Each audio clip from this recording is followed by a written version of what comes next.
Greetings, humans. This is the Black Pill, and welcome to long overdue reviews of somewhat obscure movies. Let's go. Today's title is Overlord. The movie starts off lurid and livid and continues in this vein from opening to closing. The opening sequence set the stage overflying the D Day invasion fleet in the British Channel. Our team verbally spar for dominance. Bullets start flying almost right away. Grisly, bright things that tear through aircraft aluminum like tissue paper. Ed, our hero, falls from the disintegrating aircraft through an aerial war only J.J. Abrams could visualize. The setting then changes to occupied France. You've seen it before in Wonder Woman, maybe in Miracle at Santa Ana. It takes a while to go from the standard but gloriously depicted horrors of war to the supernatural horror elements, but when it goes there, it goes hard.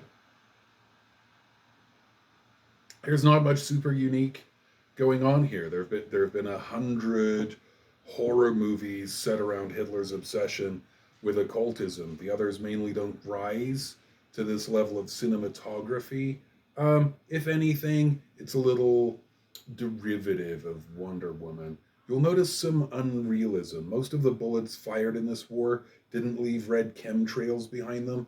The movie really amps up the excitement and the chaos with tracer rounds galore, and we're dealing with an integrated unit. Well before the army racially integrated units, with even a black sergeant commanding white subordinates.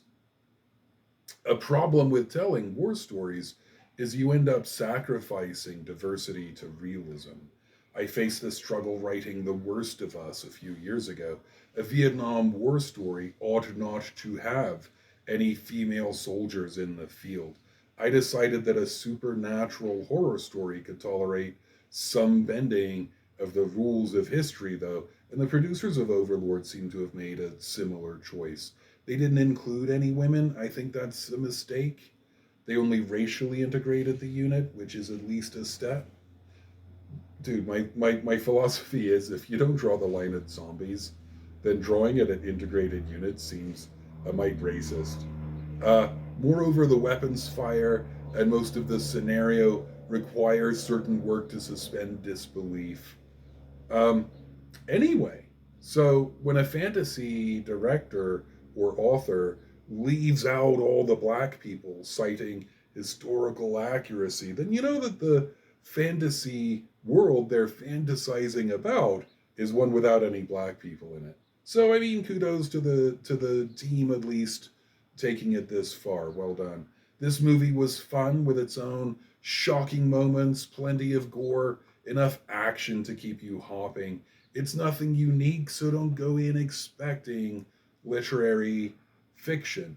And like a horror movie set around Nazis might be redundant at this stage. I don't know what's gotten into us.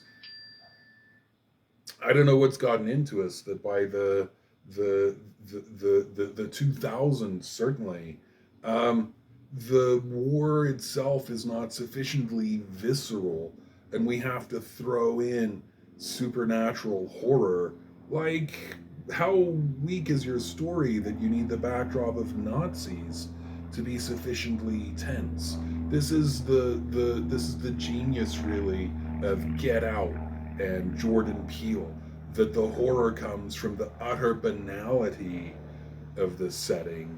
Just the background of American racism is enough, and you don't need murderous zombie Nazi sorcerers and stuff like that.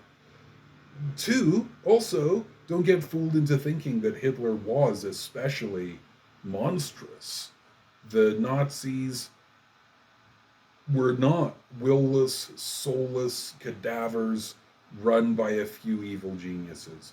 The main lessons we've learned from the war, the Nuremberg trials, the Milgram experiments, decades of existential psychology and social psychology, it's this: evil is utterly banal, completely ordinary. There's enough on my channel already about how to take normies and turn them into Nazis. So no need to go super deeply into that here, but you don't need chemistry and sorcery and literal monsters.